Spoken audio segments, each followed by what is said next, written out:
Hello बच्चों, wave classes के इस YouTube चैनल पे आप सभी का स्वागत है। ये वीडियो क्लास 10th के विद्यार्थियों के लिए बनाया जा रहा है। जो भी बच्चे 2023 में बोर्ड का एग्जाम देने जा रहे हैं क्लास 10th का, उन बच्चों के लिए फिजिक्स का 27 मार्क्स पक्का करवाया जा रहा है।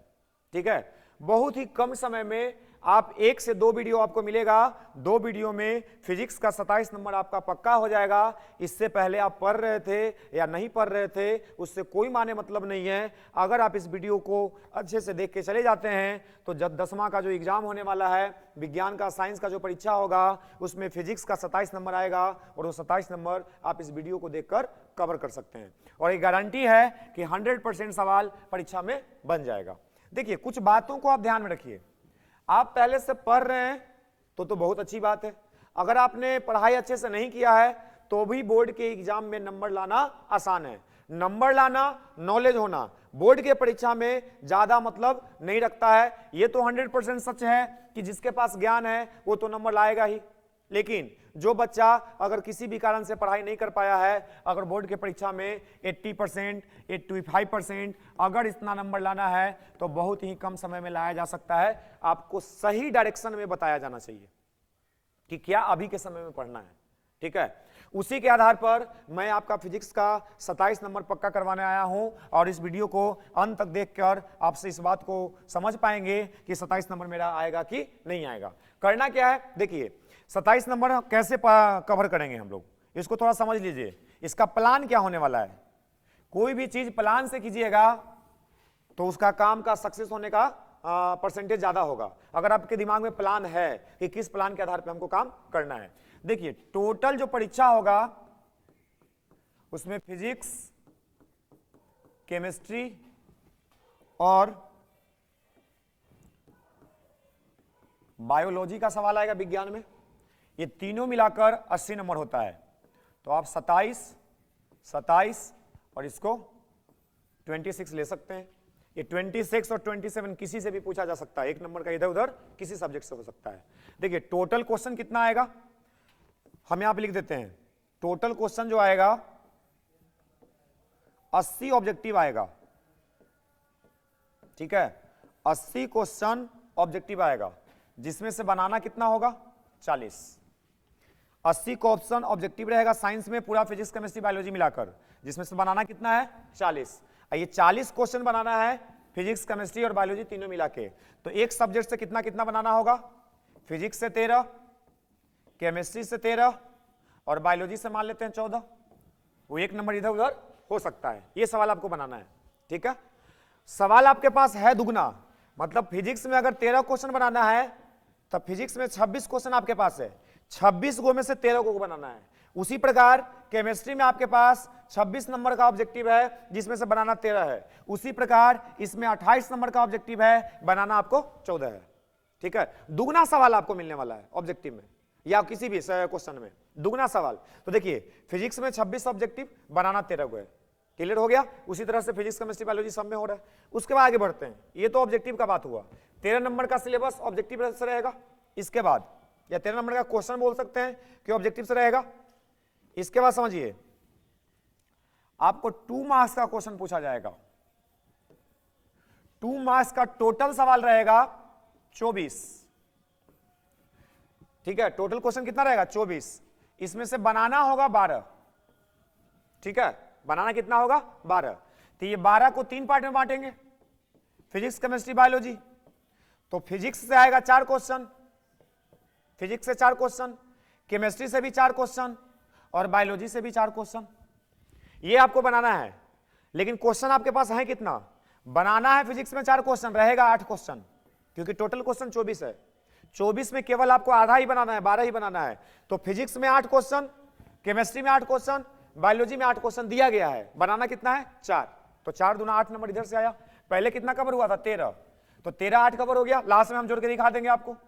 इसके आगे देखिए, इसके बाद एक क्वेश्चन बनेगा 5 मार्क्स या 6 मार्क्स का, मतलब 5 नंबर का सवाल या 6 नंबर का सवाल एक आएगा।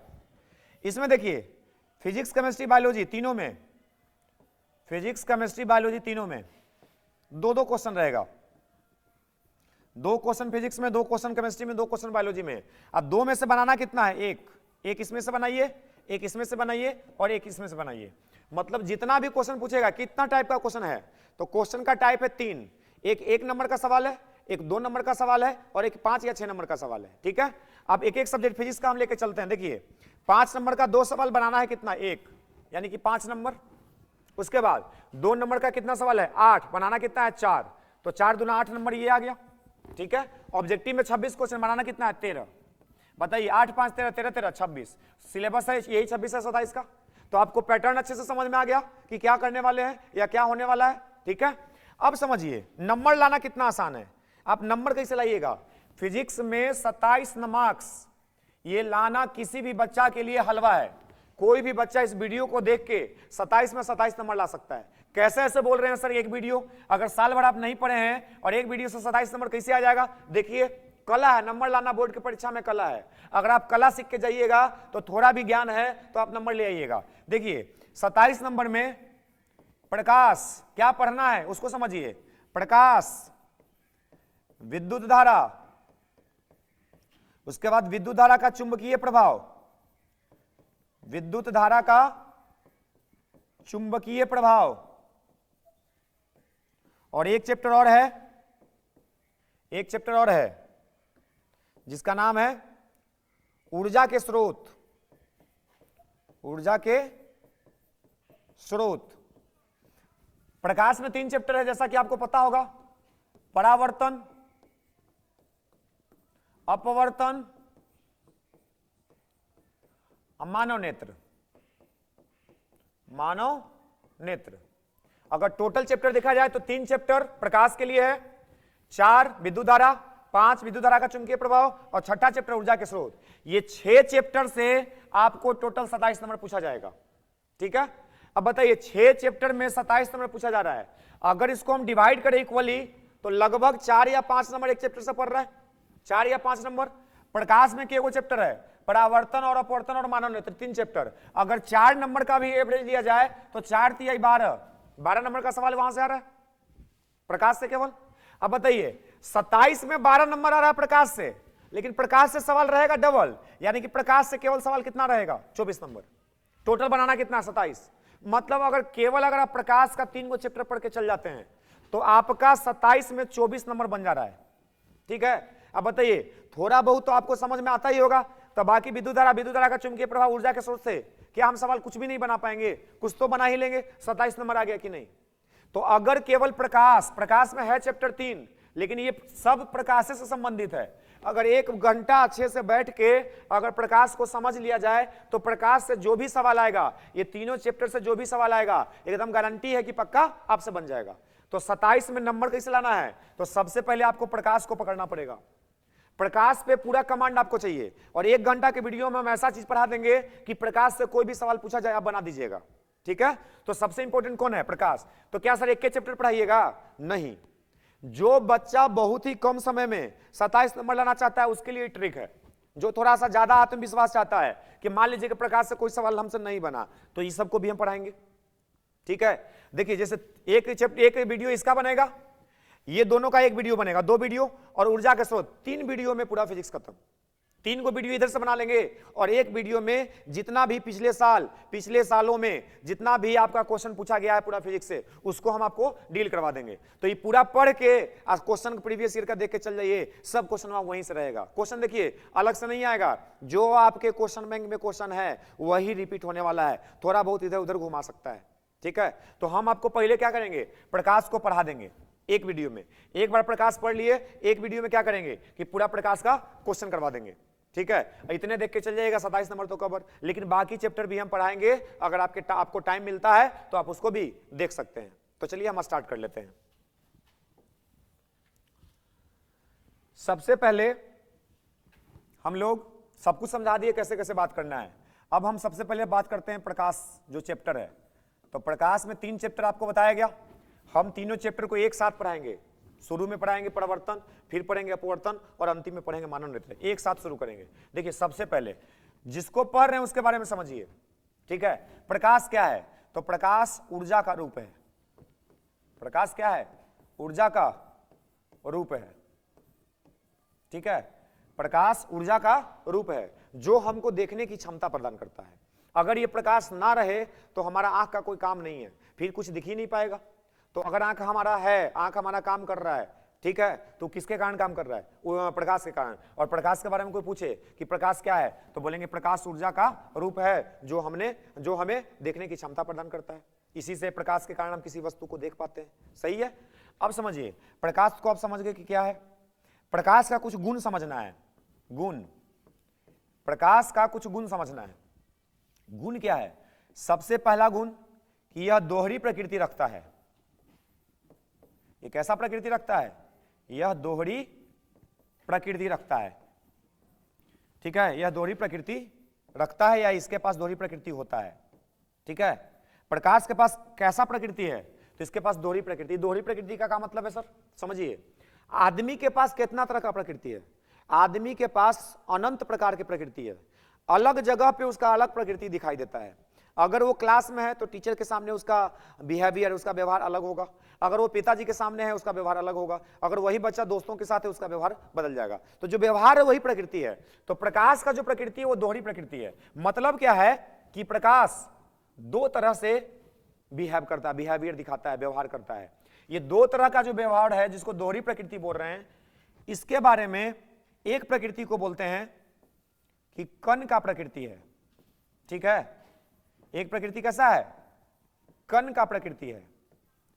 और दूसरा प्रकृति के बारे में बोला जाता है कि तरंग का प्रकृति है।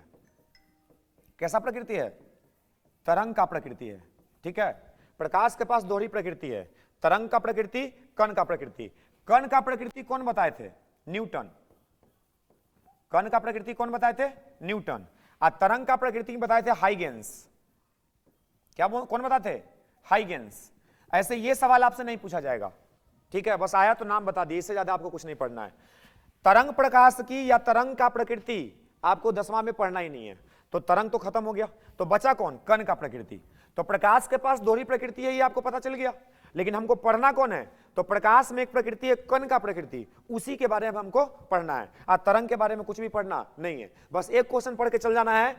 कोई पूछे कि ठीक है प्रकाश तरंग है, तो ये कैसा तरंग है? प्रकाश कैसा तरंग है? तो उसका आंसर आपको पता होना चाहिए कि प्रकाश विद्युत चुंबकीय तरंग है। विद्युत चुंबकीय तरंग है, ये बस पता होना चाहिए। प्रकाश कैसा तरंग है? तो विद्युत चुंबकीय तरंग है। और ये अनुप्रस्थ है कि अनुदैर्घ्य है? तो बोलिए कि अनुप्रस्थ तरंग है। कैसा तरंग है? अनुप्रस्थ तरंग है। ठीक है, प्रकाश विद्युत चुंबकीय तरंग है। विद्युत चुंबकीय में कैसा है? अनुप्रस्थ तरंग है। कैसा तरंग है? अनुप्रस्थ तरंग है। बस इतना ही। तरंग प्रकृति से और कोई सवाल आपको नहीं बनेगा। बस यही पूछ सकता है कि प्रकाश कैसा तरंग है, तो विद्युत चुंबकीय तरंग है। इसको गमन करने के लिए कोई माध्यम की आवश्यकता नहीं होती है। प्रकाश बिना माध्यम के गमन कर सकता है। ठीक है, इतना समझ के चल जाना है। अब आते हैं कि कण का जो प्रकृति है ये क्या है। तो देखो, स्टार्टिंग में लोगों को यह पता नहीं था कि प्रकाश क्या है। तो उस समय के वैज्ञानिक निकले न्यूटन, और न्यूटन ने लोगों को बताया कि जैसे ये बल्ब हम दिखा रहे हैं, अब बल्ब से ऐसे प्रकाश निकलते हुए हमको दिखता है कि ऐसा ऐसा लाइट निकल रहा है, रोशनी दिखता है ना। न्यूटन के हिसाब से क्या बताया गया कि ये जो प्रकाश आपको दिख रहा है, इस प्रकाश में छोटा छोटा कण होता है। इस प्रकाश में छोटा छोटा कण होता है। ठीक है, इस कण के पास होता है ऊर्जा। इस कण के पास क्या होता है? ऊर्जा। इसलिए बोला गया कि प्रकाश में कण का प्रकृति है। ये कौन समझा? न्यूटन। उसको सिद्ध करके भी लोगों को समझाए थे, लेकिन उससे विशेष मतलब नहीं है। बस इतना समझना है कि प्रकाश में कितना प्रकृति है? दोहरी प्रकृति। पहला कण का प्रकृति, दूसरा तरंग का प्रकृति। तरंग के बारे में क्या बता दिए? प्रकाश एक विद्युत चुंबकीय तरंग है, अनुप्रस्थ तरंग है। इसके अलावा कुछ नहीं जानना नहीं है। अब जो भी जानना है कण की प्रकृति। तो देखिए, ये जो कण जो है ना, आपको दिख रहा है कि प्रकाश में जो कण हम दिखा रहे हैं, रेड कलर, लाल कलर से आपको दिखाई दे रहा होगा। ये कण जिस पथ पे चलता है इसको नाम दिया गया किरण। क्या नाम दिया गया? किरण। ठीक है, जो भी प्रकाश में कण है वो जिस पथ पे चल रहा है उसका नाम क्या दिया गया? किरण। ठीक है, तो ये किरण प्रकाश की कहलाया। क्या कहलाया? किरण। अब किरण के बारे में ही आपको पढ़ना है। किसके बारे में पढ़ना है? किरण के बारे में, जिसको अंग्रेजी में क्या कहते हैं? रे। रे मतलब होता है किरण। कोई पूछे क्या है किरण, क्या है, तो हम क्या कहेंगे? एक सीधी सरल रेखा पर, देखिए हम फोटो से समझा दे रहे हैं। कोई पूछे कि किरण किसे कहते हैं, सवाल है किरण क्या है, तो क्या बोलिएगा? एक सीधी सरल रेखा पर चलने वाले प्रकाश को किरण कहते हैं। एक सीधी सरल रेखा पर चलने वाले प्रकाश को किरण कहते हैं। और किरणों के समूह को किरण पुंज कहते हैं। अगर बहुत सारा किरण है, अगर बहुत सारा किरण है,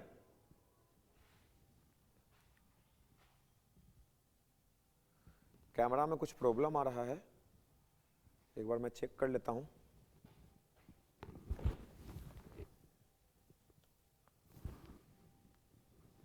देखिएगा कैमरा में थोड़ा सा कुछ प्रॉब्लम आ रहा था, थोड़ा सा एंगल भी गड़बड़ हो गया है।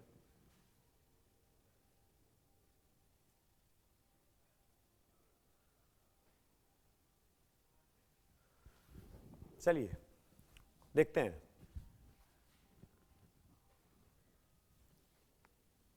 टेक्निकल चीज है, थोड़ा बहुत प्रॉब्लम कभी कभी हो जाता है। तो क्या बता रहे थे, किरण। किरण किसको बोलते हैं? सीधी सरल रेखा में चलने वाले प्रकाश को किरण कहते हैं। किरणों के समूह को किरण पुंज कहते हैं। इसको क्या बोलेंगे कि ये किरण पुंज हो गया, ठीक है। तो किरण और किरण पुंज का आप नाम सुन लिए।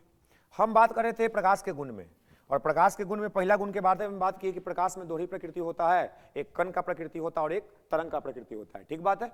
कण का प्रकृति में क्या आया? किरण, कि जो भी कण है वो जिस पथ पे चल रहा है उसी का नाम किरण दिया गया। क्या दिया गया? किरण को परिभाषित कैसे किए कि एक सीधी सरल रेखा पे चलने वाले प्रकाश को किरण कहते हैं और किरणों के समूह को किरण पुंज कहते हैं। आपको अच्छे से समझ में आ रहा होगा। आगे देखिए, दूसरा गुण, प्रकाश का दूसरा गुण, निर्वात या हवा में, निर्वात या हवा में प्रकाश का चाल, निर्वात या हवा में प्रकाश का चाल कितना होता है? 3 × 10⁸ मीटर पर सेकेंड, या इसी को बोल सकते हैं 3 × 10⁵ किलोमीटर पर सेकेंड। ये भी इसका गुण है कि निर्वात या हवा में लगभग बराबर होता है। निर्वात या हवा में इसका चाल कितना होता है? 3 × 10⁸ मीटर पर सेकेंड या 3 × 10⁵ किलोमीटर पर सेकेंड, जो कि डायरेक्टली कभी कभी 10वीं के परीक्षा में पूछा जाएगा, ठीक है। तीसरा गुण पे आते हैं, ठीक है। इसको प्रकाश को गमन करने के लिए कोई माध्यम नहीं चाहिए होता है, ये आपको हम रिपीट कर रहे हैं, फिर से आपको बोले थे अभी। इसके बाद देखिएगा तीसरा गुण में प्रकाश के लिए एक फॉर्मूला, प्रकाश के चाल के लिए एक फॉर्मूला हम लोग लिखते हैं, C = F × लैम्डा। ये फॉर्मूला बहुत ही काम का है, इससे बहुत बार सवाल डायरेक्ट पूछ दिया जाता है। प्रकाश के चाल C, प्रकाश के चाल को कौन सी से लिखते हैं? C। प्रकाश का चाल C बराबर होता है F × लैम्डा, जहां पे F क्या है? इसको बोलते हैं आवृत्ति। क्या बोलते हैं? आवृत्ति। लैम्डा क्या है? इसको बोलते हैं तरंग दैर्घ्य, इसको बोलते हैं तरंग दैर्घ्य। और C क्या है? ये प्रकाश का चाल है। ये क्या है? प्रकाश का चाल है। तो प्रकाश का चाल C बराबर क्या होता है? F × लैम्डा, जहां पे F क्या है? आवृत्ति है, लैम्डा क्या है? तरंग दैर्घ्य है। तरंग दैर्घ्य को हम तरंग दैर्घ्य का पूछे कि तरंग दैर्घ्य का मात्रक क्या होता है, एसआई मात्रक क्या होता है? तो तरंग दैर्घ्य का एसआई मात्रक मीटर होता है। आवृत्ति का एसआई मात्रक क्या होता है? इसका एसआई मात्रक हर्ट्ज होता है, ठीक है। प्रकाश का चाल का एसआई मात्रक क्या होगा? तो चाल का मात्रक होता है मीटर पर सेकेंड। तो ये आपको क्लियर हुआ। अब सुनिए, इसी फॉर्मूला से क्वेश्चन बनेगा। जैसे मान लीजिए कि इधर हवा है, ठीक है, इधर पानी है, ठीक है। एक लाइन यहां पे खींच दिया गया, ये एक लाइन नहीं, एक सतह है। इस सतह को बोला जाता है अंतरा पृष्ठ। इस सतह का नाम क्या होता है? अंतरा पृष्ठ। कोई पूछे अंतरा पृष्ठ किसको कहते हैं? तो अंतरा पृष्ठ का मतलब होता है वैसा सतह, वैसा सतह जो दो माध्यम को बांट दे, वैसा सतह जो दो माध्यम को बांट दे उसको क्या बोलते हैं? अंतरा पृष्ठ। अब मान लीजिए कि यहां से प्रकाश आ रहा है, हवा में से प्रकाश आ रहा है, आज कहां जाने वाला है? पानी में। तो बताइए, ये प्रकाश जब पानी में इंटर करेगा, हवा से जब प्रकाश पानी में इंटर करेगा, घुसेगा, तो बताइए क्या प्रकाश का चाल नहीं बदलेगा? जब प्रकाश हवा से पानी में जाएगा तो प्रकाश का चाल बदलेगा कि नहीं? बदलेगा। माध्यम के हिसाब से प्रकाश का चाल बदलता है। अब देखिए, प्रकाश का चाल अगर C बदल गया तो C का मान F × लैम्डा है। अगर E बदल जाएगा तो दोनों में से किसी को तो बदलना पड़ेगा, या तो दोनों बदलेगा या तो किसी को तो बदलना पड़ेगा, क्योंकि C बदल गया है और C का मान ये दोनों को गुना करके लाते हैं। तो अगर C बदल रहा है तो ये तो तय है कि दोनों में से कोई बदल रहा होगा या दोनों बदल रहा होगा। तो ध्यान रखिएगा, ध्यान क्या रखिएगा कि प्रकाश का चाल C बराबर क्या था? F × lambda. अगर प्रकाश एक माध्यम से दूसरा माध्यम में जा रहा है तो चाल बदलेगा और साथ में इसका तरंग दैर्घ्य बदलेगा। ये आवृत्ति कभी नहीं बदलता है, ये आपको ध्यान में रखना है।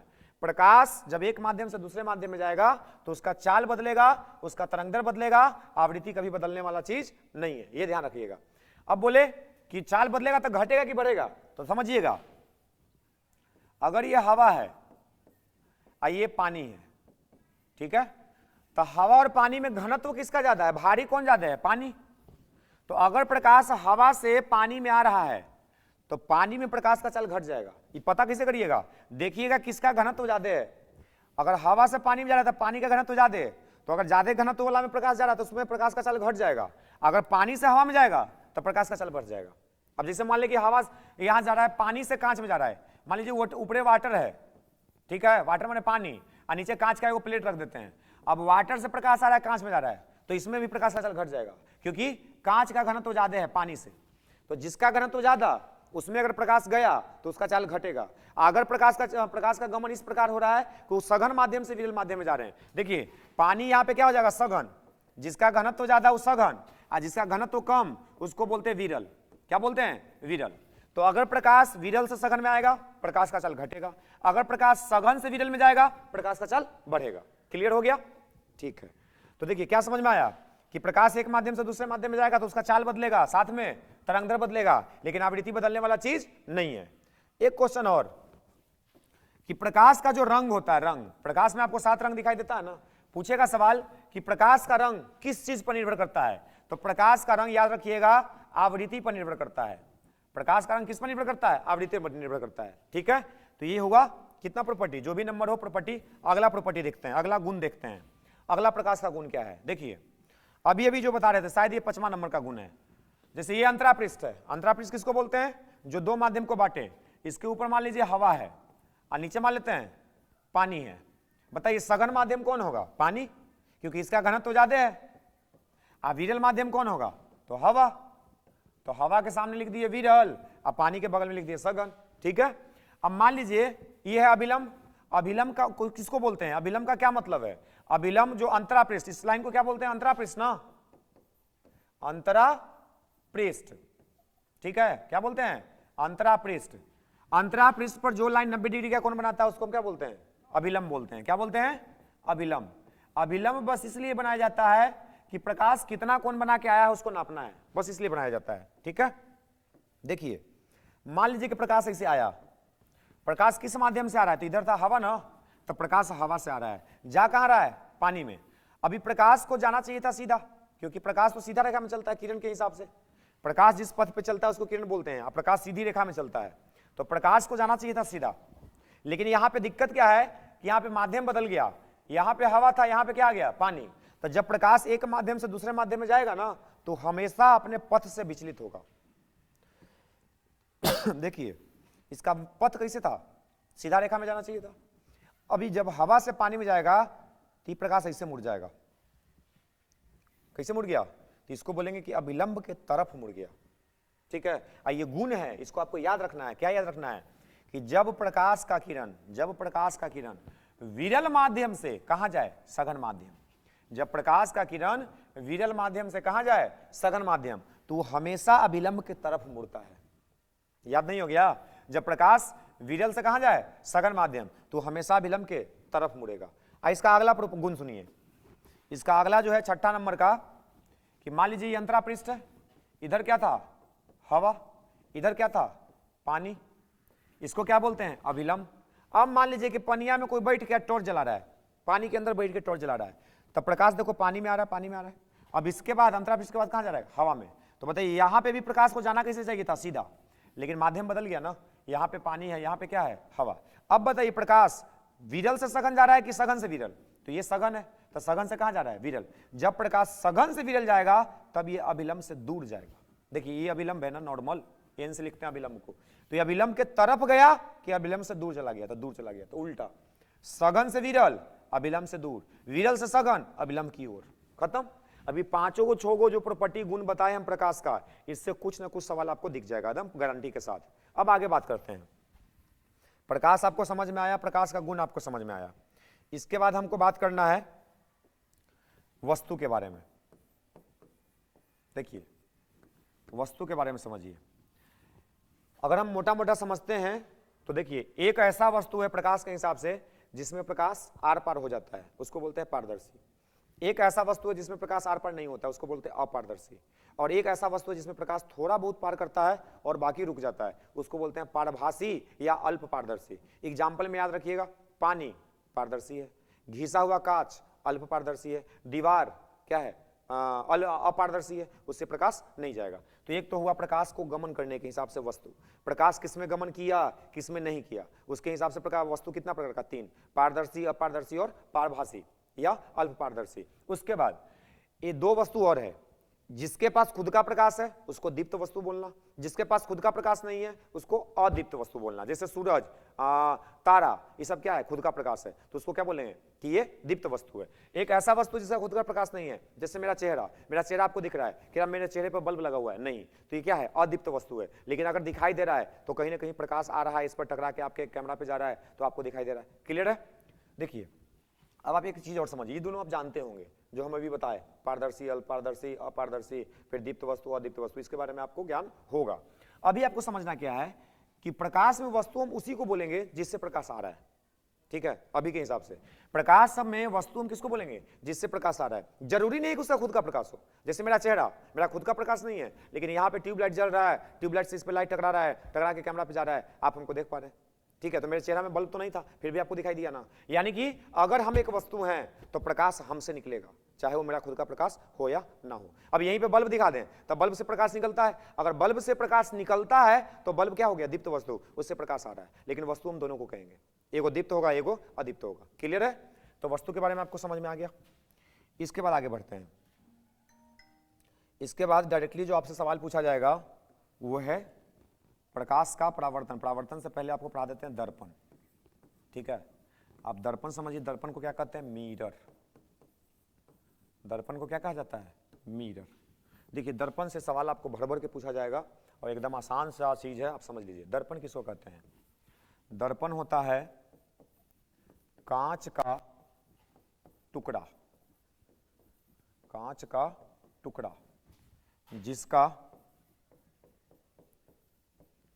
एक सतह, जिसका एक सतह,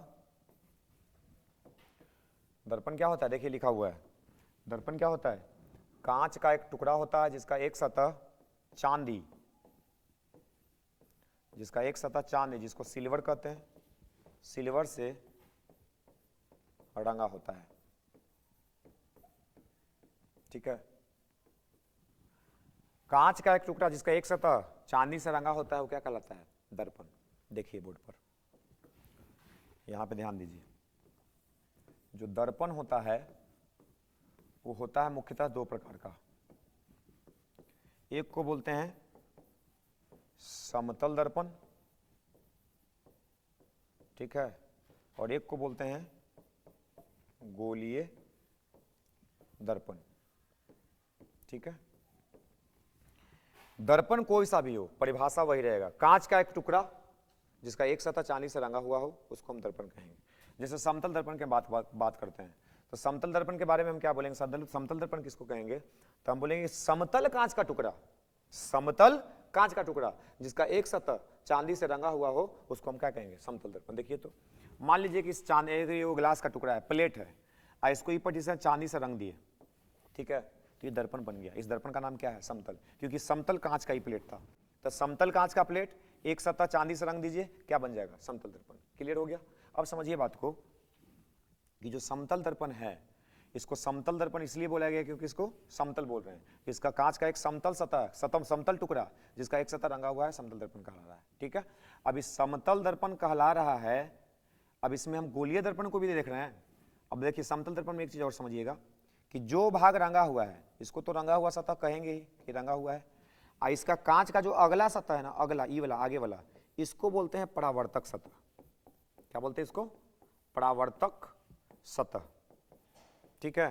तो दर्पण में 2 सतह होगा, एक होगा रंगा हुआ सतह और एक सतह कैसा होगा, परावर्तक सतह, ठीक है। दोनों में कोई भी दर्पण हो।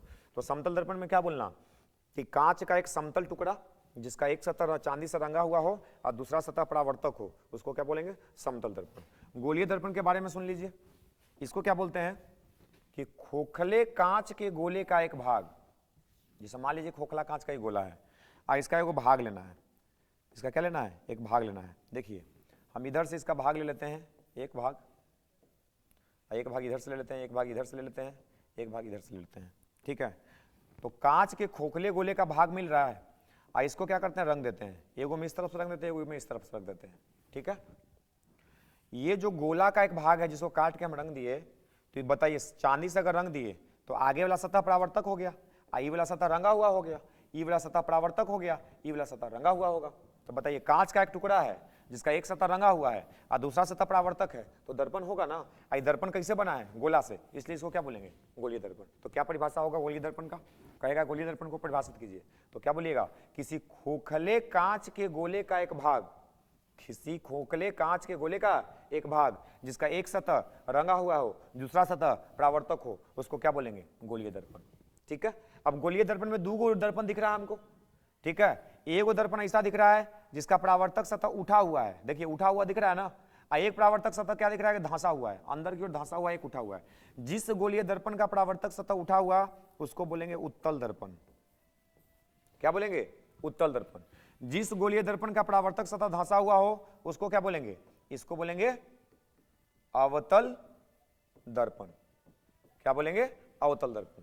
तो गोलीय दर्पण के प्रकार का, दो प्रकार का, उत्तल दर्पण और अवतल दर्पण। दर्पण के प्रकार का, दो प्रकार का, समतल दर्पण और गोलीय दर्पण। दर्पण दो गो, समतल गोलीय, गोलीय के गो दो गो, उत्तल और अवतल। क्लियर हो गया। अब इससे हम आगे बढ़ते हैं, जो चीज आपको सिखा रहे हैं बस सुनते जाइए। देखिए सवाल आपसे कैसे एकदम छू मंत्र बनेगा, कुछ मेहनत का ज्यादा जरूरत नहीं है, थोड़ा सा आप ध्यान से इस वीडियो को अच्छे से देख के चल जाना। जो चीज आपको बता रहे हैं उसको एक पेज में लिख लेना ताकि आप उसको पढ़ने में आसानी हो कि क्या क्या बताया गया है। आगे देखिए, समतल दर्पण का बात करते हैं, एक बहुत ही इंपॉर्टेंट सवाल है। समतल दर्पण में पूछा जाएगा सेंटर, फोकस, वक्रता त्रिज्या और फोकस दूरी। सी से सेंटर, बड़का एफ से फोकस, आर से त्रिज्या और छोटका एफ से फोकस दूरी। बोलेगा कि समतल दर्पण के केस में ये बताइए सब का मान कितना होगा। तो समतल दर्पण के लिए सब का मान अनंत होता है, ठीक है। समतल दर्पण में सेंटर, फोकस, त्रिज्या, फोकस दूरी सब कहां होता है, अनंत होता है। ये आंसर मिला। दूसरा क्वेश्चन कि समतल दर्पण से जो प्रतिबिंब बनता है, समतल दर्पण से जो प्रतिबिंब बनता है उसका गुण बताइए।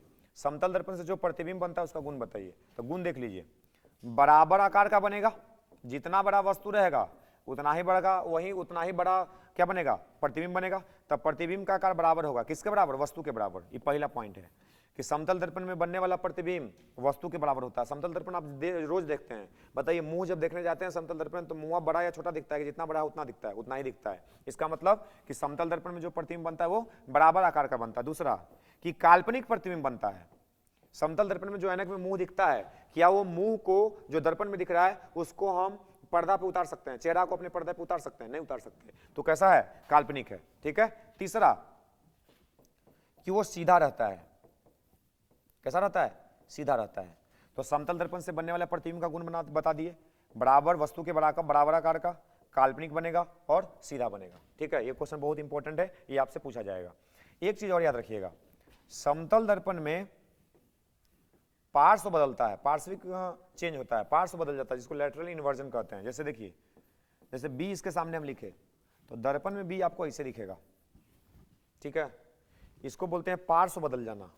और राइट वाला लेफ्ट में आ गया है और लेफ्ट वाला राइट में चल गया। दाएं का बाएं, आप खड़ा होकर ऐनक के सामने देख लीजिएगा, दायां कान पकड़िएगा तो ऐनकवा में बायां पकड़ेगा, तो क्या है, पार्श्विक रूप से उल्टा हो गया है, साइड बदल गया है, ठीक है। तो इसमें से एक सवाल पूछ देगा, बताइए इसमें से किसका पार्श्विक, पार्श्व नहीं बदलेगा, लिख देगा एक्स ओ आई के, बताइए इसमें से किसका पार्श्व नहीं बदलेगा। तो ओ को बताइए उल्टा करके लिखेंगे तो ऐसे दिखेगा, एक्स को भी उल्टा करके लिखेंगे ऐसे दिखेगा, आई को भी उल्टा करके लिखेंगे ऐसे दिखेगा, लेकिन के बताइए ऐसे दिखेगा। तो किसका पार्श्व बदल जा रहा है, के का, ये तीनों का नहीं बदल रहा है। इस तरह का सवाल आपसे पूछा जा सकता है, ठीक है। तो समतल दर्पण में रेडियस, फोकस, सेंटर सब अनंत पे होता है। प्रतिबिंब कैसा बनता है, बराबर आकार का, काल्पनिक, सीधा। इसमें क्या होता है, पार्श्व बदल जाता है, राइट का लेफ्ट, दाएं का बाएं, बाएं का दाएं हो जाता है। इतना आपको समझ में आ गया, चलिए गुड, बहुत बढ़िया, आपको अच्छे से समझ में आ रहा होगा। देखिए एक बात और, अगर ये वीडियो से आपको फायदा मिल जाता है तो इसको अपने दोस्तों तक जरूर पहुंचाइए। आपका फायदा हो जा रहा है, अंतिम समय में इतना अच्छा वीडियो आपको मिल गया है तो कम से कम इस वीडियो को 2-4 लोगों को तक पहुंचा दीजिए ताकि उनका भी एग्जाम बढ़िया चल जाए, वो आपका भी नाम ले और साथ साथ हमारा भी नाम ले। ठीक है, चलिए आगे बढ़ते हैं, आगे बढ़ जाते हैं। देखिए अभी बात कर लेते हैं गोलीय दर्पण का। देखिए गोलीय दर्पण का बात करते हैं। गोलीय दर्पण, बहुत सारा सवाल गोलीय दर्पण से आपको देखने को मिलेगा। तो गोलीय दर्पण किसको कहते हैं तो समझ में आ गया, गोला का भाग होगा, खोखला कांच का गोला का भाग होगा जिसका एक सतह रंगा हुआ एक सतह परावर्तक, उसको गोलीय दर्पण कहेंगे। दो प्रकार का होता है, उत्तल और अवतल। हम दोनों का फोटो यहां पे बना रहे हैं। देखिए इसको बोलते हैं मुख्य अक्ष। देखिएगा सब कुछ हम बता रहे हैं, ध्यान से सुन लीजिए। ये बताइए इसका परावर्तक सतह धंसा हुआ है तो ये कौन होगा, तो ये होगा अवतल। ठीक है, और जिसका परावर्तक सतह उठा हुआ है ये कौन होगा, उठा हुआ तो उत्तल। ठीक है, अब इसमें कुछ कुछ बिंदु है उसको समझना जरूरी है। देखिए जो भी गोलीय दर्पण होगा उसका ठीक बीच वाला बिंदु, दर्पण के ठीक मध्य बिंदु, इसको बोलते हैं ध्रुव। इसको क्या बोलते हैं, ध्रुव। अंग्रेजी में इसको बोलते हैं पोल। इसको पी से लिखा जाएगा। ठीक है, दर्पण का मध्य बिंदु क्या होता है, ध्रुव। कौन सी से लिखेंगे, पी से। उसके बाद ये गोला का भाग है तो इसका कहीं ना कहीं केंद्र होगा। इस केंद्र को बोलेंगे वक्रता केंद्र, क्योंकि ये पूरा गोला रहा नहीं, अब ये वक्र है तो वक्र का केंद्र वक्रता केंद्र। और वक्रता केंद्र और ध्रुव के ठीक बीच में एक और बिंदु होगा जिसका नाम होगा फोकस। क्या नाम होगा, फोकस। तो ये 3 दर्पण समझ में आ रहा है, उसमें 3 को बिंदु आपको बताया, ध्रुव, फोकस और केंद्र। ये भी तीनों आपको समझ में आ गया होगा। सुनिएगा, जो पॉइंट ये तीनों में है, ये पॉइंट तो ये तीनों में भी, इसमें भी होगा। दर्पण का मध्य बिंदु ध्रुव, इसका वक्रता केंद्र होगा, केंद्र वक्रता केंद्र का लाएगा, दोनों के बीच में एक और बिंदु होगा जिसको क्या बोलेंगे, फोकस। ठीक है, फोकस एक बिंदु है, केंद्र एक बिंदु है, ध्रुव एक बिंदु है। ठीक है, कोई पूछे कि दर्पण का जो ये एंड पॉइंट दिख रहा है, छोर दिख रहा है, ये छोर के बीच की दूरी क्या कहलाएगा, तो इसको बोलते हैं, ये छोरों के बीच का जो दूरी दिख रहा है, लाइन, रेड लाइन, इसको बोलते हैं द्वारक। इसको क्या बोलते हैं, द्वारक। ठीक है, तो जो मेन पॉइंट था इसमें आपको सब कुछ बता दिया गया, देख लीजिए एक बार अच्छे से। दर्पण का मध्य बिंदु ध्रुव, दर्पण का मध्य बिंदु ध्रुव।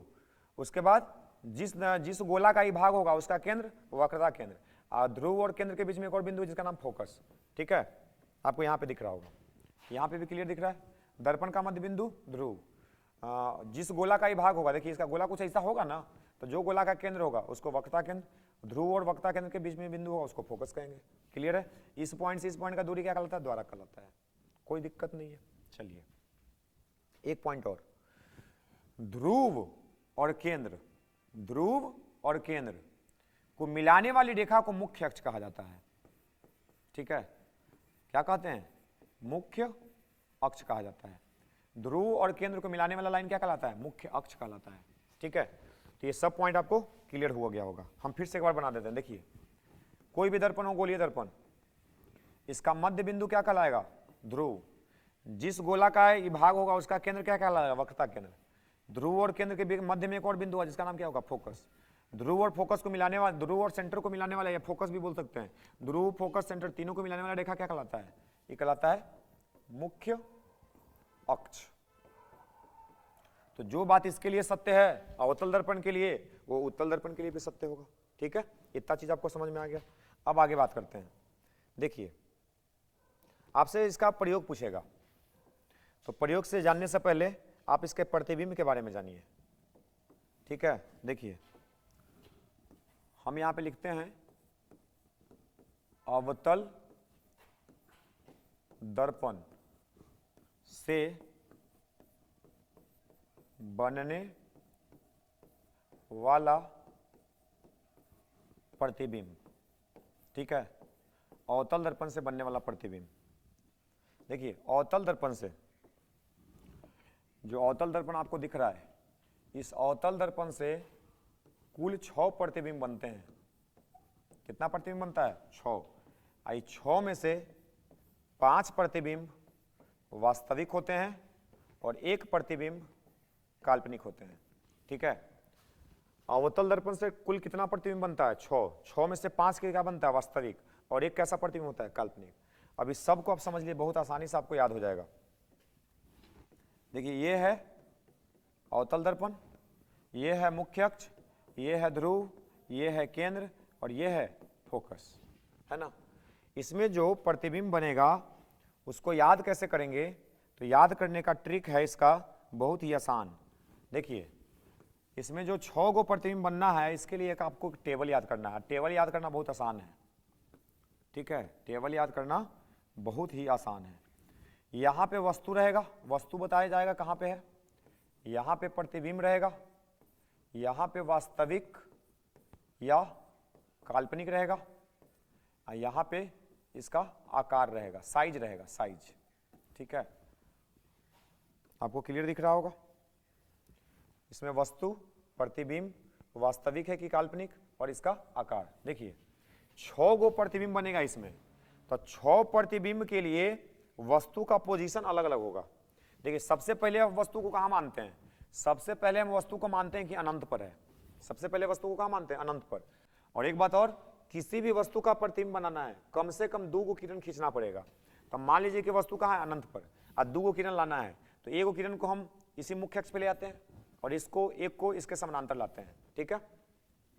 यहां दर्पण से टकराने के बाद ये प्रकाश हमेशा फोकस से ही जाता है। ये ऑलरेडी पता है सबको, आपको जो बताया जा रहा है वो सुन लीजिए कि समतल नहीं, गोलीय दर्पण में मुख्य अक्ष के समानांतर अगर कोई प्रकाश आता है तो दर्पण से परावर्तन के बाद वो हमेशा कहां से जाएगा, फोकस से जाएगा। क्लियर बात है।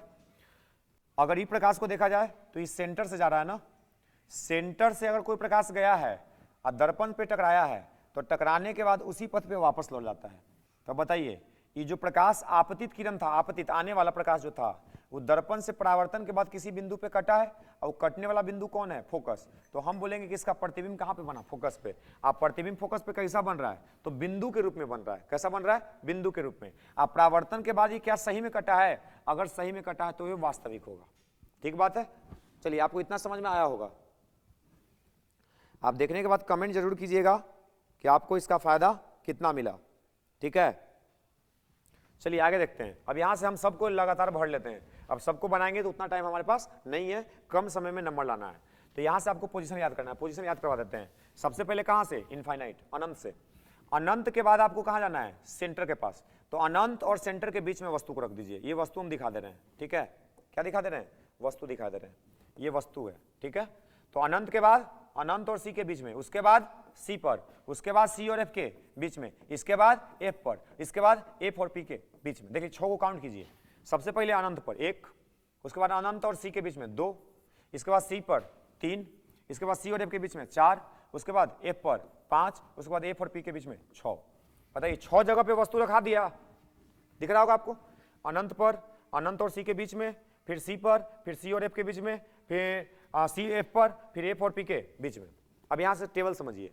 जब अनंत पे वस्तु था तो प्रतिबिंब कहां पे बना था, फोकस पे। तो देखिए यहां पे समझिए, अनंत पे तो फोकस पे। कैसा प्रतिबिंब बना, वास्तविक। आकार कैसा, बहुत छोटा। बिंदु बना था बहुत छोटा, ठीक है। कैसा बना, बहुत छोटा। इसके आगे इस कॉन्सेप्ट समझिए, ट्रिक क्या है। जैसे जैसे आप वस्तु को दर्पण के तरफ लाएंगे, जैसे जैसे वस्तु को आप दर्पण के तरफ लाएंगे, इसका प्रतिबिंब दर्पण से दूर भागेगा। बताइए अनंत पर था तो कहां पे बना, फोकस पे। अनंत से आगे बढ़ेंगे, इसका प्रतिबिंब फोकस से आगे बढ़ेगा, और सब सीक्वेंस में बढ़ेगा, मतलब लगातार बढ़ेगा, ऐसा नहीं उछल उछल के जाएगा। अनंत से आगे बढ़ेंगे, प्रतिबिंब जहां बढ़ रहा था उसके एक स्टेप आगे बढ़ेगा। तो बताइए अनंत के बाद वस्तु कहां जाएगा, अनंत और सी के बीच में। तो यहां पे हम लिखते हैं कहां पे जाएगा, अनंत और सी के बीच में, सी माने केंद्र। तो इसका प्रतिबिंब कहां जाएगा, फोकस पे पहले बना था तो फोकस से आगे बढ़ेगा। जैसे जैसे पास लाएंगे वस्तु, प्रतिबिंब दूर जाएगा। तो फोकस से दूर कहां जाएगा, फोकस और सेंटर के बीच में। तो कहां पे बनेगा, एफ और सी के बीच में। ये भी प्रतिबिंब कैसा होगा, वास्तविक होगा। पहला क्या बना था, बहुत छोटा, ये बनेगा छोटा। ये कैसा रहेगा, छोटा। आप याद करके चल जाना, काम हो जाएगा। इसके बाद देखिए अगला पोजीशन कौन होगा, इनफाइनाइट सेंटर के बीच में हो गया, तो अगला सेंटर तो सी पे रखेंगे। उसके बाद कहां रखेंगे, सी और एफ के बीच में, लिख देते हैं सी और एफ के बीच में। इसके बाद कहां रखेंगे, एफ पर, कहां रखेंगे, एफ पर। और लास्ट वाला रखेंगे एफ और पी के बीच में। देखिए लास्ट वाला कहां रखेंगे, लास्ट वाला रखेंगे एफ तथा पी के बीच में। ये ना 6 पोजीशन है। अब बताइए जैसे जैसे इधर आएंगे प्रतिबिंब दूर भागेगा, तो बताइए कहां पे प्रतिबिंब आ चुका था, F और C के बीच में, मतलब यहां पे आ चुका था। तो अगला पोजीशन कौन है, C। तो C पे रखेंगे तो C पे, ये भी कैसा होगा, वास्तविक होगा। आकार कैसा होगा, बराबर होगा। ठीक है, इसके आगे C और F के बीच में, तो C से आगे बढ़िए, तो C के आगे अनंत होता है, तो C और अनंत के बीच में बनेगा। ठीक है, ये भी कैसा होगा, वास्तविक होगा, और ये बनेगा बड़ा। ठीक है, उसके बाद फोकस पे जाएंगे, तो देखिए C और अनंत के बीच के पहुंचे, तो अगला पोजीशन क्या है, अनंत। तो अगर कोई वस्तु फोकस पे है तो प्रतिबिंब कहां बनेगा, अनंत। ये भी कैसा प्रतिबिंब, वास्तविक। ये बनेगा बहुत बड़ा। ये कैसा बनेगा, बहुत बड़ा। और अंतिम वाला को अलग से याद रखना है कि जब वस्तु F और P के बीच में रखेंगे तब इसका प्रतिबिंब दर्पण के पीछे बनेगा। कहां बनेगा, दर्पण के पीछे बनेगा। ये प्रतिबिंब होगा काल्पनिक। 5 गो वास्तविक दिख रहा है, 1 गो काल्पनिक, और ये भी बड़ा होता है, बहुत बड़ा तो नहीं होता लेकिन बड़ा होता है। ठीक है, अब इस टेबल को अच्छे से समझिए सीक्वेंस में। जैसे जैसे वस्तु आगे जाएगा उसका प्रतिबिंब पीछे जाएगा, दर्पण से दूर जाएगा। जैसे वस्तु को दर्पण के पास लाएंगे उसका प्रतिबिंब दर्पण से दूर जाएगा, यही कॉन्सेप्ट है। और लास्ट वाला, जब वस्तु F और P के बीच में है तो इसका प्रतिबिंब दर्पण के पीछे बनेगा। ये आपको याद हो गया, इसको याद रख करके जाना ही आपको है। इसको एक बार 2 बार देखिए, समझिए, आपको समझ में आ जाएगा, काम खत्म है। आगे समझिए क्वेश्चन कैसे बनेगा। आपसे पूछेगा, देखिए सबसे पहला सवाल कि दाढ़ी बनाने के लिए या मेकअप करने के लिए, लड़की लोग मेकअप करती है, लड़का लोग दाढ़ी बनाता है, तो मेकअप करने के लिए या दाढ़ी बनाने के लिए, शेविंग करने के लिए कौन सा दर्पण का प्रयोग किया जाता है, तो वो दर्पण है अवतल। कौन सा दर्पण है, अवतल, जिसके बारे में अभी हम बात कर रहे थे। तो इसी दर्पण का प्रयोग दाढ़ी बनाने या मेकअप के लिए किया जाता है। इसमें सवाल पूछेगा कि दाढ़ी बनाने के लिए या मेकअप करने के लिए हमारा चेहरा कहां पे रखना पड़ेगा, या डॉक्टर भी इसका इस्तेमाल करता है। दांत का डेंटिस्ट, जो दांत का डॉक्टर होता है ना, वो अवतल दर्पण का प्रयोग करता है। दांत में कहां पे खराबी आ गया है, दांत में कहां पे दिक्कत है, कहां पे दांत टूट गया है या कोई दिक्कत है, उसको देखने के लिए किसका प्रयोग करता है, अवतल। क्यों करता है इसको समझिए। दाढ़ी बनाने में हम अवतल दर्पण का प्रयोग करते हैं, क्यों। मेकअप करने के लिए हम अवतल दर्पण का प्रयोग करते हैं, क्यों। इस सब का कारण है। आपको आसपास बाजार में दाढ़ी बनाने जाते हैं या आप ब्यूटी पार्लर में जाते होंगे तो आपको समतल दर्पण से काम चला देता होगा। इसमें क्या होगा ना कि आपका चेहरा का आकार बराबर दिखता होगा, लेकिन प्रयोग करना किसका चाहिए, अवतल का। तो ये सवाल बहुत बार पूछा जा गया है और पूछा जाएगा कि बताइए शेविंग मिरर, दाढ़ी बनाने के लिए मिरर, या हजामती दर्पण बोलेगा कि हजामती दर्पण में किसका प्रयोग किया जाता है, तो किसको बोलेंगे, अवतल। मेकअप के लिए अवतल, डेंटिस्ट, डॉक्टर किसका प्रयोग करता है, अवतल। सबका आंसर अवतल है। अब बोले कहां पे वस्तु रखेंगे, चेहरा तुम्हारा कहां पे रहना चाहिए, तो उसका आंसर है फोकस और पोल के बीच में। ठीक है, जब ध्रुव और फोकस के बीच में वस्तु को हम रखेंगे तो इसका प्रतिबिंब सीधा बनेगा और बड़ा बनेगा। जैसे दाढ़ी बना रहे हैं, मुंह है छोटा, अब मुंह बड़ा का दिख रहा है, तो दाढ़ी का एक एक बाल आपको दिखेगा, अच्छे से शेविंग हो पाएगा। लड़की लोग पेंट कर रही है चेहरा पे, मेकअप कर रही है, अब मेकअप कर रही है, छोटा चेहरा दिख रहा है, तो हो सकता है कहीं पे पेंट छूट जाएगा। अब कहीं पे पेंट छूट गया तो करिया लड़की है तो उसको दिख जाएगा कि तो करिया है, आप पेंट मार के गोर हो ले, तो दिक्कत ना हो जाएगा। तो इसलिए किसका प्रयोग करना चाहिए, अवतल। मुंह कहाँ पे रखना चाहिए, चेहरा कहाँ पे रखना चाहिए, तो ध्रुव और फोकस के बीच में। तो ये सवाल आएगा। ठीक है, आगे बात कर लेते हैं उत्तल दर्पण से बनने वाला प्रतिबिंब। देखिए उत्तल दर्पण से बनने वाला प्रतिबिंब, उत्तल दर्पण से 2 गो प्रतिबिंब बनेगा। ये दोनों प्रतिबिंब काल्पनिक होगा और छोटा रहेगा। याद रखिए कौन सा दर्पण बड़ा प्रतिबिंब नहीं बना सकता है, तो वह है उत्तल। उत्तल दर्पण से हमेशा काल्पनिक, छोटा और सीधा प्रतिबिंब बनता है। ठीक है, बड़ा इससे कभी नहीं बनेगा। समतल दर्पण से भी बड़ा नहीं बनता है, लेकिन वो बराबर बनता है, छोटा भी नहीं बनता है।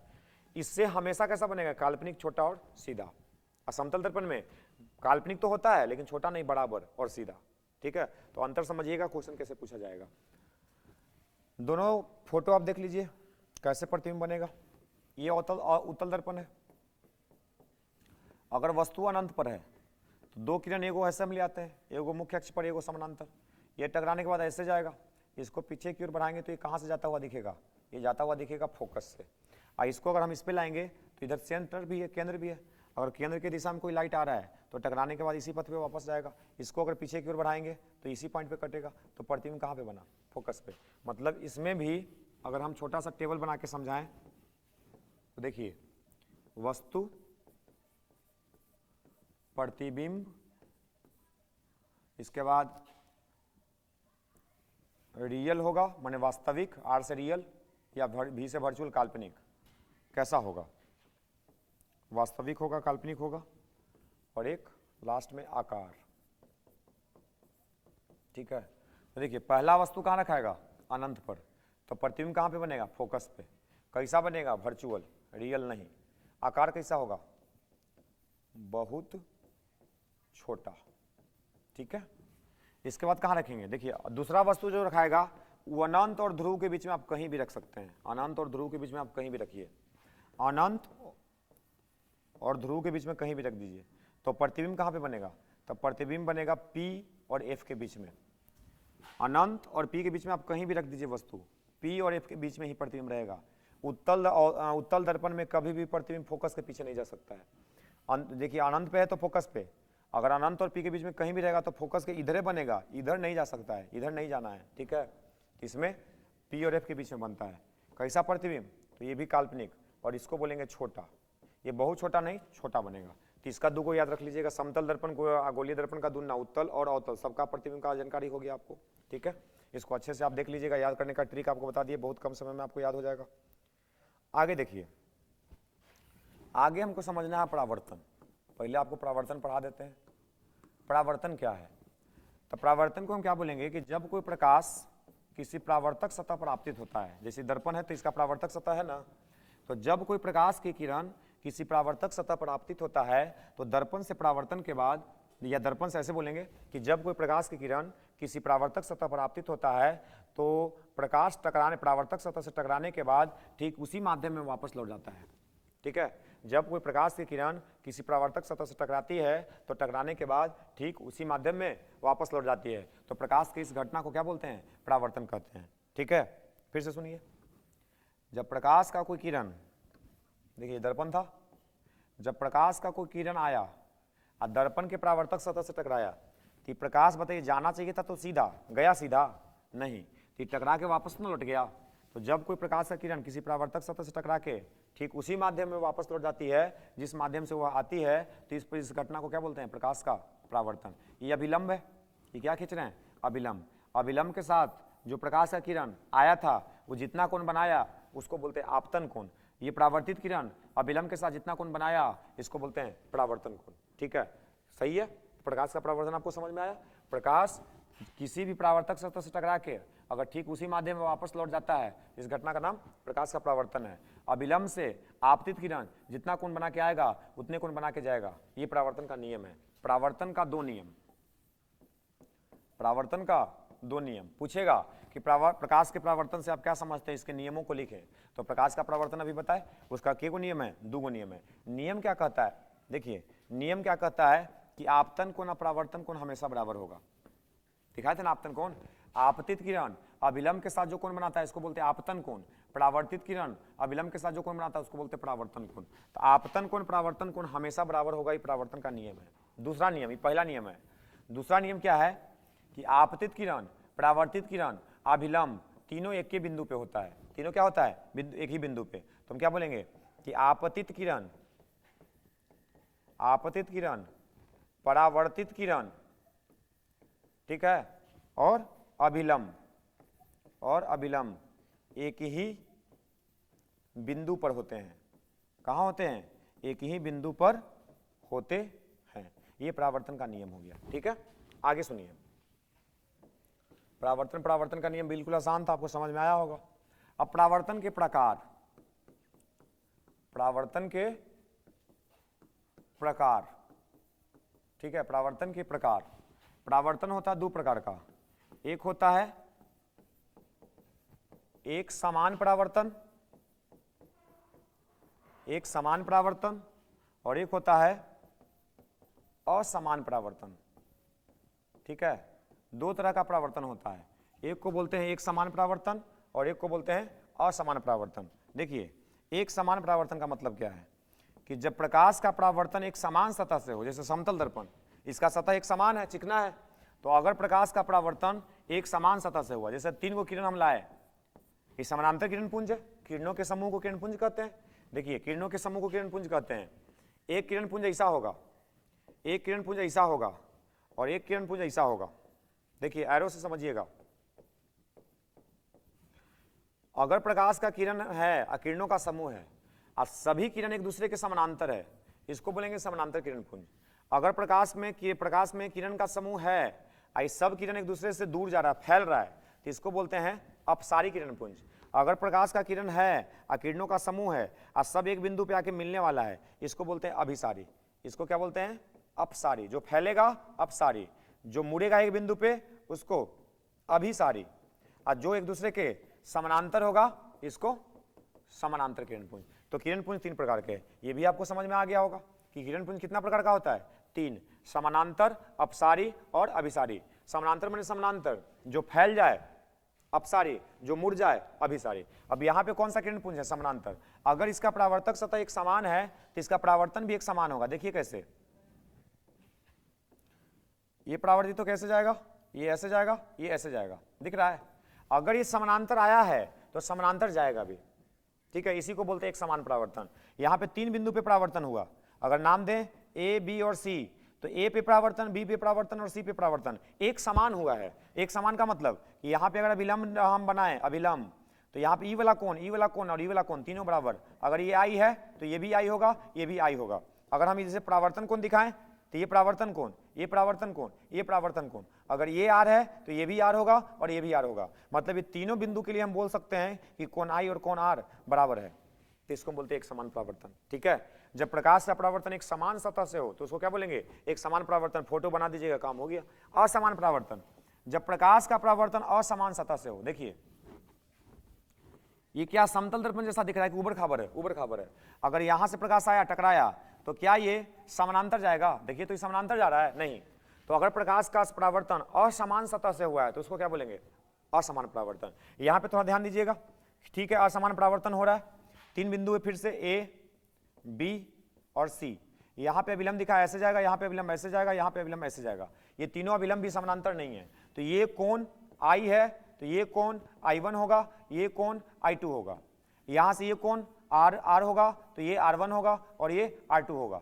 हम A के लिए बोल सकते हैं कि I = R होगा, B के लिए बोल सकते हैं I1 बराबर R2, R1 बराबर R1 होगा, और C के लिए बोल सकते हैं कि I2 बराबर R2 होगा। तो देखिए तीनों बिंदु पे परावर्तन का नियम सत्य है, लेकिन एक साथ तीनों पे नहीं बोल सकते। यही दोनों में मेन फर्क है, ठीक है।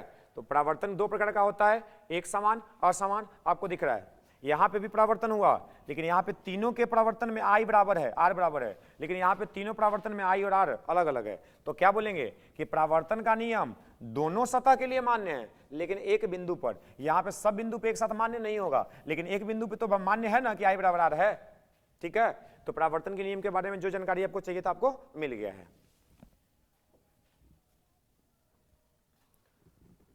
चलिए आगे देखते हैं। 1 घंटा होने वाला है वीडियो का, बहुत जल्दी आपको इसमें सब कुछ क्लियर हो जाएगा।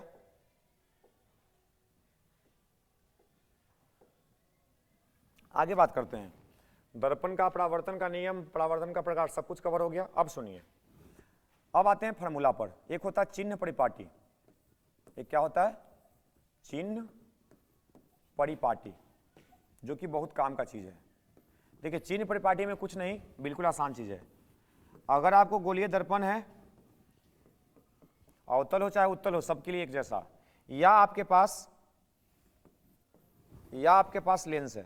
लेंस के लिए भी लगे हाथ बता देते हैं, दोबारा बताने का जरूरत नहीं पड़ेगा। चाहे दर्पण हो चाहे ये लेंस है, इसको उत्तल लेंस बोलते हैं, इसको अवतल लेंस बोलते हैं। इस सब के लिए बात किया जा रहा है। चिन्ह परिपाटी समझ लीजिए। दूरी नापने का तरीका बहुत इंपॉर्टेंट है। अगर आपको दूरी नापने आएगा सब कुछ सही रहेगा। देखिए सबसे पहले क्या समझिए,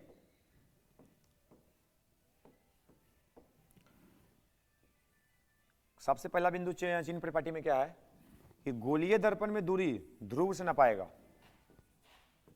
दोनों में से कोई के लिए दूरी नापेंगे कहां से? ध्रुव से हमेशा।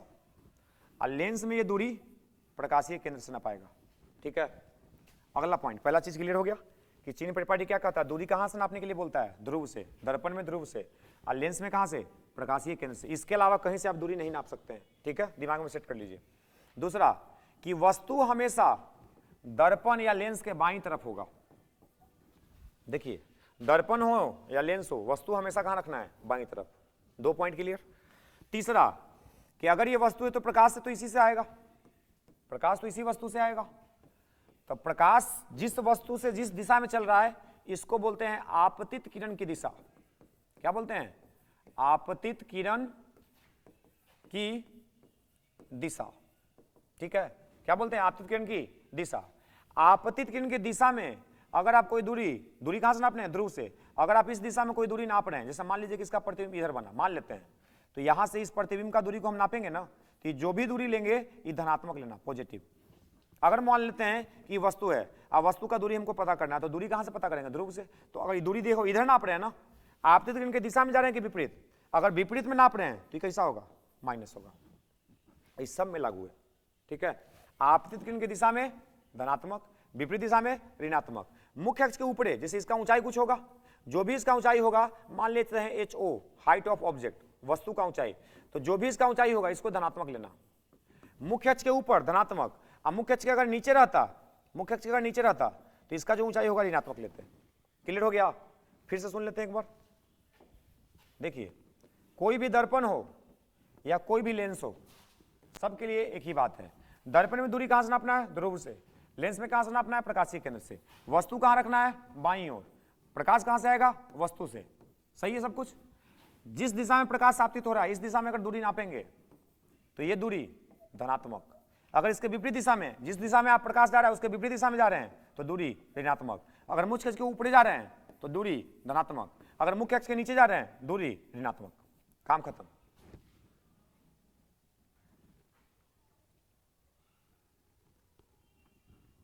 क्या आपको समझ आ रहा है? उम्मीद करते हैं कि आपको समझ अच्छे से आ रहा होगा। ठीक है, तो ये चिन्ह परिपाटी का कुछ इंपॉर्टेंट प्लस माइनस का कन्वेंशन है, चिन्ह परिपाटी है, जो कि आपको ध्यान में रखना चाहिए, क्योंकि बिना इसके सवाल तो बनता नहीं है। न्यूमेरिकल अगर पूछा जाए तो इसी पे बनेगा। तो हम सब कुछ बता रहे हैं, आप टोटल न्यूमेरिकल पूछे चाहे परिभाषा पूछे, सब क्वेश्चन आपसे बनेगा। उसके लिए सब कुछ ही इसमें कवर कर रहे हैं हम। देखिए एक चीज और, गोलीय दर्पण में या लेंस में अगर ये मान लो वस्तु है, ठीक है, इसका प्रतिबिंब ई बना है, ओ से ऑब्जेक्ट, ऑब्जेक्ट माने वस्तु, आई से इमेज, इमेज माने प्रतिबिंब। ये वस्तु है, ये प्रतिबिंब है, ये ध्रुव होता है। अगर ध्रुव से वस्तु के बीच का दूरी नाप रहे हैं इसको यू से लिखते हैं, ध्रुव से प्रतिबिंब के बीच का दूरी नाप रहे हैं इसको भी से लिखते हैं। ठीक है, इधर इसका फोकस भी होता है, इधर इसका सेंटर भी होता है। ध्रुव से फोकस के बीच का दूरी छोटा एफ से लिखेंगे, फोकस दूरी। ध्रुव से केंद्र के बीच का दूरी आर से लिखेंगे, वक्रता त्रिज्या। ठीक है, सब मेन चीज आपको बता दिए। फोकस दूरी और छोटा एफ, फोकस को बड़का एफ, केंद्र को सी, ध्रुव से केंद्र के बीच की दूरी त्रिज्या। ठीक है, वस्तु का दूरी यू से, प्रतिबिंब का दूरी बी से। और एक शब्द और याद रखिएगा, एम। एम बोलते हैं आवर्धन को। एम किसको बोलते हैं? आवर्धन को। ठीक है, आवर्धन होता है एम। इस सब के बारे में हम बात करने वाले हैं। तो ये सब आपको चिन्ह परिपाटी के अंदर आता है। किसको कौन सी लिखेंगे ये आप अच्छे से लिख के आप एक बार दो बार वीडियो को देख सकते हैं, सब याद हो जाएगा बहुत ही कम समय में। आगे बात करते हैं। देखिए, आपको गोलीय दर्पण से संबंधित कुछ इंपॉर्टेंट फॉर्मूला आपको याद रखना है। ये ध्रुव था, ये केंद्र था, ये फोकस था। इसको क्या बोलते हैं? त्रिज्या। इसको क्या बोलते हैं? फोकस दूरी। अभी अभी आपको बताए थे। ये दोनों में संबंध है। संबंध क्या है कि जो वक्रता त्रिज्या होता है ना, वो फोकस दूरी के दुगना होता है। फोकस दूरी ये इसमें 2 से गुना किए, तो जो त्रिज्या वो फोकस दूरी के दुगना है। तो कोई बोले फोकस दूरी कितना होगा, तब बोलेंगे त्रिज्या के आधा होगा। ये सवाल पूछा जाएगा। बताइए, गोलीय दर्पण में फोकस दूरी त्रिज्या के आधा होता है। ठीक है, याद हो गया? ये पहला फॉर्मूला है जो तुमको पता होना चाहिए। दूसरा, एक दर्पण सूत्र होता है। क्या होता है? दर्पण सूत्र। दर्पण सूत्र आपका इंपॉर्टेंट है, पूछेगा दर्पण सूत्र को लिखें। 1/f बराबर 1/u + 1/v, ये होता है दर्पण सूत्र। ठीक है, f क्या है? फोकस दूरी, u क्या है? वस्तु का दूरी, और v क्या है? प्रतिबिंब का दूरी। आप सबको क्लियर हो गया होगा। दो को फॉर्मूला आपको पता है, f बराबर r/2 और दर्पण सूत्र 1/f बराबर 1/u + 1/v।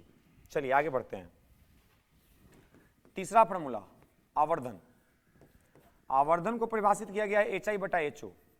प्रतिबिंब की ऊंचाई वस्तु की ऊंचाई के अनुपात को आवर्धन कहते हैं। और दर्पण के लिए आवर्धन होता है -v/u के बराबर, जहां पे v प्रतिबिंब का दूरी है और u वस्तु का दूरी है। ठीक है, ये फॉर्मूला प्रूफ करने के लिए भी पूछा जा सकता है। ये तीनों में से कोई एक, तीसरा ही है। पहला क्या था? f बराबर R/2। दूसरा क्या था दर्पण सूत्र 1/A बराबर 1/U प्लस 1/V। ये तीनों फॉर्मूला में से कोई ना कोई सिद्ध करने के लिए आता है। हम इसका सिद्ध नहीं कर रहे हैं, हम डायरेक्टली इसके बारे में बता दिए, इस पे सवाल बन सकता है। सवाल जब आएगा तो आपको बताएंगे। अगर इसका सिद्ध आपको चाहिए, अगर इसको सिद्ध करने में आपको दिक्कत होता है, इस वीडियो के नीचे में कमेंट कर दीजिए, ठीक है। इस वीडियो के नीचे में आप कमेंट कर दीजिए कि इसका सिद्धिकरण करवा दीजिए सर, इसका डेरिवेशन करा दीजिए। हम आपके लिए ये तीनों का डेरिवेशन का 10-15 मिनट का वीडियो अलग से बना के दे देंगे, ठीक है। क्योंकि यहां पे अगर इसको डिराइव कराएं तो वीडियो का लंबाई बढ़ जाएगा। क्लियर है?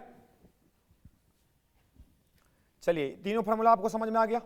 तो दर्पण कवर हो गया, दर्पण खत्म हो गया। दर्पण अगर इतना पढ़ के चल जाते हैं, एक को सवाल नहीं छूटेगा, ठीक है। देखिए, एक आध और सवाल इंपॉर्टेंट बताते हैं आपको। आपसे सवाल पूछेगा कि गोलीय दर्पण यह है ना, इसका फोकस ये है, आई ध्रुव है, इसको बोलते हैं फोकस दूरी। क्वेश्चन पूछेगा कि गोलीय दर्पण का फोकस दूरी निकालना है, ठीक है। गोलीय दर्पण का फोकस दूरी आपको निकालना है। आपके पास क्या होना चाहिए? वस्तु का दूरी। क्या होना चाहिए? प्रतिबिंब का दूरी। क्या होना चाहिए? दोनों। और चौथा ऑप्शन में कोई नहीं। आपसे पूछा जाएगा कि गोलीय दर्पण का फोकस दूरी हमको निकालना है, आपके पास क्या होना चाहिए? वस्तु का दूरी, प्रतिबिंब का दूरी, कि दोनों, कि इनमें से कोई नहीं। इसका सही आंसर है कोई नहीं, ठीक है। क्योंकि दर्पण का जो फोकस होता है ना, ये अपना एक इसका एक बिंदु होता है, अपना एक इसका एक गुण है, प्रॉपर्टी है। ये किसी चीज पर निर्भर नहीं करता है। कोई पूछे कि सवाल आ जाए कि गोलीय दर्पण के फोकस को परिभाषित कीजिए, परिभाषा सुनिए। मुख्य अक्ष के समानांतर आती हुई प्रकाश की किरणें, मुख्य अक्ष के समानांतर आती हुई प्रकाश की किरणें। देखिए, मुख्य अक्ष के समानांतर है ना, मुख्य अक्ष के समानांतर आती हुई प्रकाश की किरणें दर्पण से परावर्तन के बाद मुख्य अक्ष के जिस बिंदु से जाती है, इसी को बोलते हैं फोकस। ये किसी चीज पर निर्भर नहीं करता। ये बहुत फेमस सवाल है और ये बहुत बार पूछा गया है, या आ सकता है आपके पेपर में। तो ये वीडियो का साइज देख लेते हैं एक बार। 1 घंटा 6 मिनट हो गया है, तो हमको लगता है कि इसको यहीं पे समाप्त कर देते हैं। आप इतना परावर्तन को कवर कीजिए, अगला वीडियो में अपवर्तन और मानव नेत्र के बारे में आपको बता दिया जाएगा, ठीक है। धन्यवाद। अगर वीडियो आपको अच्छा लगे तो अपने दोस्तों तक इसको जरूर पहुंचाएं। आपको पिछले सालों में जो भी क्वेश्चन आया है उसको भी आपको कराया जाएगा। तो वीडियो के नीचे कमेंट जरूर कीजिए कि आपको इस वीडियो कैसा लगा।